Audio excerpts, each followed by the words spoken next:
ये सड़कों का काम नॉर्थ टाउन ने शुरू किया हुआ है इस वक्त। और इस वक्त जो है हमारा ब्लॉक ए के अंदर कारपेटिंग मुकम्मल हो गई है। ब्लॉक ए के साथ साथ जो है इस वक्त ब्लॉक आई में काम शुरू है और वो भी जल्दी मुकम्मल हो जाएगा। ब्लॉक एन में शुरू किया है और इसी तरह से मुख्तलिफ ब्लॉक्स के बाद हम लोग इंशाल्लाह शादमान टाउन के अंदर भी अपने रोड कारपेटिंग का काम का आगाज़ करने जा रहे हैं।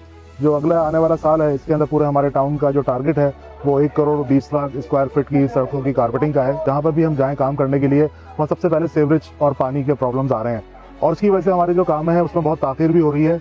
और आज हम लोग यहाँ का जो विजिट करने आए हैं इसके अंदर भी ये नाला है बरसाती नाला, इसके अंदर भी बरसाती नाले में भी सीवरेज के कनेक्शंस हैं जो कि बरसाती नालों में नहीं होने चाहिए।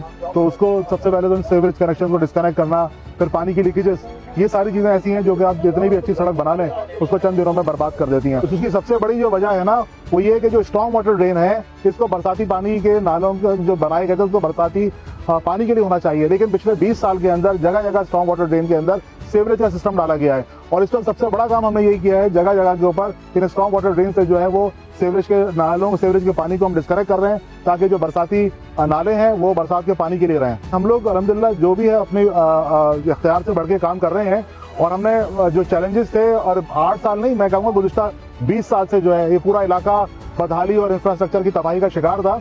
और इस वक्त जो है ना टाउन अपने इख्तियार से बढ़ के तकरीबन 35 से 40 करोड़ रुपए की जो है ना इस वक्त सीवरेज के काम खाली करा चुका है।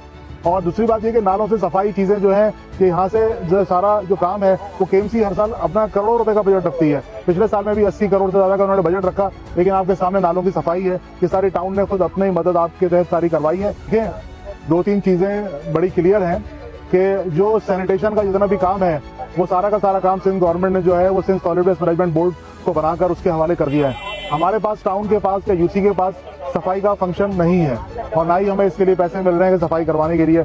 अरबों रुपए की ग्रांट जो है Sindh solid waste management board को दी जा रही है, उन्हीं के जिम्मे है सारा घर घर से कचरा उठाना भी और नालों वगैरह की सफाई भी केएमसी के डोमेन में आता है। लेकिन उसके बावजूद भी यूसी और टाउन जो है अपने जो स्टाफ है और अपनी मशीनरी की मदद से ये काम अंजाम दे रहे होते हैं। लोग जो है यहाँ पर अपनी सियासी पॉइंट स्कोरिंग के लिए एक दूसरे को जिम्मेदार ठहरा रहे होते हैं, लेकिन फैक्ट ये है कि Sindh solid waste management board जो है वो पूरे कराची के अंदर सारी चीज़ों की सफाई के जिम्मेदार है।